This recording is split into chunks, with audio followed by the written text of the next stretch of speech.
siap-siapi meberarakan di Jalan Denpasar Singaraja di muka Indomarko wilayah Banjarbinong, Desa Werdibuane, Kecamatan Mengui, Tugas Rabu 2 Februari. Ini ulian pickup putih ane muat siap ulung ngelulu. Sing ada korban pas kejadian entu.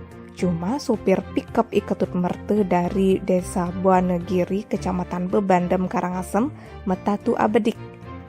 Kepala Satuan Lalu Lintas Polres Badung, AKP Aan Saputra Nerangang. Kejadian entu awalnya dugas pickup ane teke uli Singaraja lakar nyalip mobil di mukane. Maren lejek gas, supir pickupnya maka siap ulian ninggalin anak nyebrang. Supir pickupnya langsung banting setir ke kanan. Pare banting setir buin ke kiri, apang masuk ke jalur nih. Cuma langsung mobilnya ngentewang nganti ngelulu. Cek subuh pastinya pickupnya entu. Tim Bali Express ngelaporang.